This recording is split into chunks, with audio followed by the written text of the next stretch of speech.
All right. I want to run you through my 75 hard recap, my 75 hard experience. This is the second time that I've ran through the program. But that being said, I mean, the first time I ran through it about 4 years ago. I started on December 1st of 2019, and the end date was, I believe it was February 15th of 2020. All I remember, it was either one day or 2 days right before my son was born. So it's been 4 years since he was born. About 4 years since I've, done this, and that's not to say that I haven't lived a lifestyle like this, because if you know of me, you know that I'm very passionate about bodybuilding and just that whole process, both mentally and physically. Very, aware of what I'm eating at all times of the year. Um, but and I mean, look, at the end of the day, I listen to Andy all the time. So definitely a big follower. But this one was a little different. Back in 2023, right around the time of Memorial Day, I always see these challenges. Everyone's doing the Murph. So I was like, man, I'm going to be intentional and I am going to train for the Murph for 2024.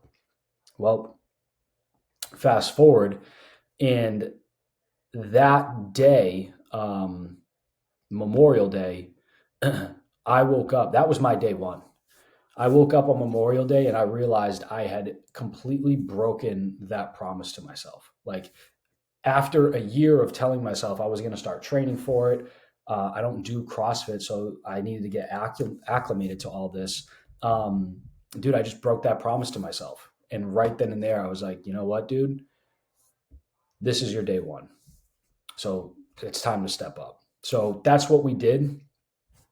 Now, if you are familiar with the program, you have to do several things every single day. If you've read the Mental Toughness book that Andy has out, that's going to go through the whole process as well. I recommend it if you are new and you want to like follow along.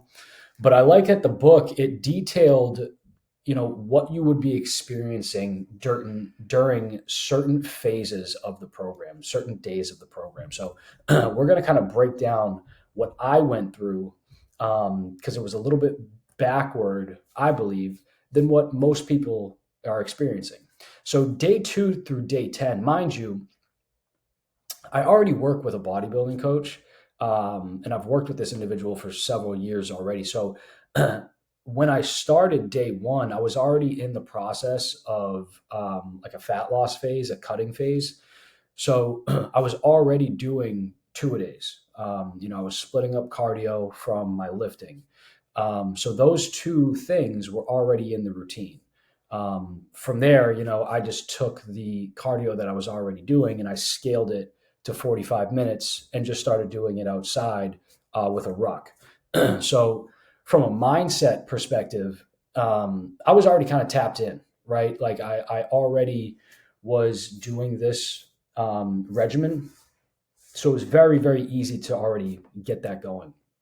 And I remember the big focus that I still carry now, but the big focus that I told myself was, I had this mindset that I just continued to tap into through day 2 through day 10, because I made a promise to my son, and he reminds me of this all the time. And my goal is to keep this promise, but my promise was, my son. He came up to me and he was like, "Hey, Dad, when I'm 10 years old, are you still going to be able to carry me?" And man, that kind of like hit me. And I was like, you know what, dude? I'm going to train my ass off to make sure that that can be foreseen. So I ruck all the time. I try to do things with weights in terms of carrying and heavy loads. And that could be for another topic, but like, hey, what if there's an emergency and I got to carry my son and then I got to go and I got to carry my wife, right? So like, another conversation, probably a tinfoil hat type of thing. But anyways, that was the mindset for days 2 through 10. Just get to work. Remember that thought process about carrying your son. And that was pretty much it leading into days 11 and 20. Now, I'm really not sure if it's just me, But like these days were a bit different. This is when things kind of shifted, because I heard and I talked to others who have done the program. And usually at this point, this is where people are still like they're having that emotional ecstasy, right? Like it's still fresh. There's still this high of like you're doing something to accomplish a specific task. You're doing something to prove yourself right or potentially prove others wrong. And that was even noted in the book. So it's funny that I just didn't experience this high or this ecstasy. Like I was already kind of numb and bored with the process. Maybe because I was already in this fat loss phase of doing some of these tasks already. But this was a mundane and boring task. This is when that hit me. Like, buckle up, dude. You're in for another 60 days of monotony, boring, simple tasks, mind you. Like, you just check the boxes, right? But they're boring. And I just kept telling myself, the work is always going to be boring. Matter of fact, the most powerful and successful companies, they do simple tasks, the most boring tasks, but they do them so consistently that those boring tasks are actually the things that pivot them to the next phase. And I kept reminding myself of that. So yeah, this was a very boring venture, at least in this given phase, where I just, tried to keep reminding myself, just like you have your daily simple things that you're doing for business every day, that they seem menial, they seem boring, they seem like they might not be moving the needle. Just keep remembering, with enough of these days wrapped under your belt in a row, that's when the boring kind of does the hockey stick, right? And that's when things start taking off. So it doesn't always have to be sexy, guys. The work just needs to be done, get done. That's really what that phase was all about for me. Rolling into day 21 through day 40, I would say, it's kind of like this next phase that I keep remembering in my mind. I started my rucks with only 30 pounds. When day 21 came, I was kind of just like, man, like, let's ramp this up. So I added 10. So from day 21 to day 75, I kept it at 40 pounds. I just didn't have more weights I could put in there. Maybe, just buy more. But the specific ruck that I have, it was from Rucksack, but it's not the backpack. It's like the actual tight vest. So I just didn't even know if more could fit in it. But this is when, it was time to push harder. And this is when it was like, hey, let's start pushing. Let's start challenging from now until the end. This is what we're going to do. Everyone is sleeping during the summer months. So this is when I was like, you know what? Everyone's picking up the gas pedal. They're slowing down. This is time to take it up to another level and see how it can transpire into other areas of my life, mainly business. So I just said, you know what? You can keep your head down, continue to do the boring work. But even though the boring work is there, challenge yourself with the boring work. So that 10 pounds was kind of like a trigger in my mind, where it was like, hey, let's get into another gear here. So I also noticed during this phase, the confidence was starting to kind of pick up here. Like confidence was definitely getting built here. Obstacles, they were getting thrown in my way, much like everyday life, as obstacles come, are you able to navigate the things that you cannot foresee, the things that you cannot control, and still remain within yourself to get the job done that you know that you're looking to get done? So I had numerous family trips, numerous golf events that, dude, I don't golf, but it's the summer and people do their tournaments every Monday. So I had those, right? And then at the same time of all of these things going on, the pain started to get excruciating. This is, I know, prevalent. Many others experience this as well, but this is when I had, blisters on my feet, swelling from my ankles to my calves, up into my quads, you name it, I was feeling it. So I started to make sure, adding into my routine, I was hopping in the cold plunge. So I was doing the cold plunge for 3 minutes at the end of the day, every day, just to numb myself and try to recover for what was going to happen the following day. Um, yeah, this phase, it came with attention to detail. It came with increasing challenges. It came with pain, but it also came with the confidence, and that confidence really soared and took me through the rest here. It's no longer, at this point, it was no longer looking for, outside validation, but more so turning into myself and knowing that power was within me. Um, which got me into day 40 through 60. I would say this next 20 days was another stretch that kind of stuck out to me. It's all about mental toughness here. That's what I drill this thing down to. Thinking to myself, what I'm doing this for, um, that would start popping up. Like, dude, what are you even doing this for? Why are we doing this? Right? The bitch voice, right? It starts playing games with you, right? It wants you to waver. It wants you to give in. Um, so that was something that it finally caught me. Like, it finally crept in at this phase of the program where I was having these thoughts all the time, especially like during this phase of the program, it's July 4th, much like people, people are doing whatever they want to do and celebrating the way they want to celebrate. On July 4th, everybody, all my family, they're out, they're doing this, they're doing that. And, to me, I was just like, you know what, man, just check one box, because I don't want to have to do the second workout. I don't want to do this one workout. I don't want to have to drink this water, but let's just focus on one box at a time. Just like, going to AA, right? You don't stay sober for the rest of your life. You stay sober today. And that's all you can focus on is, hey, how do I get sober and stay sober today? And that's all you focus on.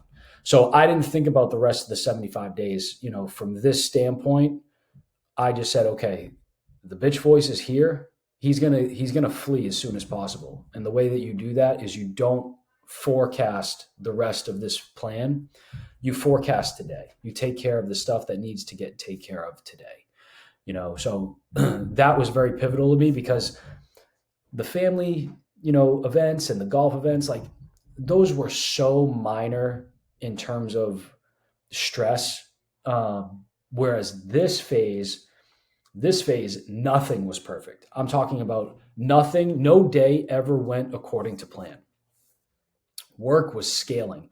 We were just getting inundated with a few things that were going on in the industry. So, we had 30 calls a day. That was the norm. It was unusual to have less than 15 calls in a day. So trying to stay on top of all of that at the same time, my sitter, who we hire to watch my son every day, all over the place, like just randomly not showing up, randomly showing up late, randomly just not hitting us up. It was a nightmare. So obviously what happens then? Well, I work at home. My wife works at home sometimes, but most of the time she's in Boston. So now I'm watching my son, and now I got to figure out, dude, how do I watch my son, who is a top priority at this point, get all the work done? It's a top priority at this point. And, oh yeah, I got all these tasks. So I made pivots, and I really, at this point, what stood out to me was I didn't overreact, which I could probably say in years past I would have. I think at this point in the phase, the confidence again was under my belt so much that I had this, I don't know, this mindset of just saying, you know what, dude, you're just not going to go overreact here. Things aren't perfect, and that's cool. There's nothing you can do about that. But you have all the power and all the control inside of you to make up for it. So that was definitely a pivotal moment where, I know I would have just faltered years ago. So yeah, just not overreacting to these types of things. And I just told myself, look, man, no matter how long it takes or how late you have to stay up, this work is going to get done. So it's almost like, I was tapping into another area of superhuman. That's how I envision day 40 through day 60 is it's this superhuman mentality where no matter what happens, no day will be perfect, but no matter what happens, you're not going to bring me down. And that was something that I thought it was like the most powerful thing out of the program, um, by far. And the beauty of it is, I am a week now past 75, and the feeling is still there. I'm still taking that with me. And I still do all the tasks every day as well. So, I haven't really faltered from it. I haven't really done anything from it, but that was a big, big win for me. And on day 51, um, I realized this was another thing that stuck out to me.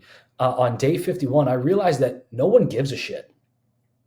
You all the people that started, like, you're posting on Instagram or you post on Facebook and you're like, hey, I'm going to start 75 hard or whatever. Hey, I'm going to start a business. I'm going to start this. I'm dating X, Y, whatever it is.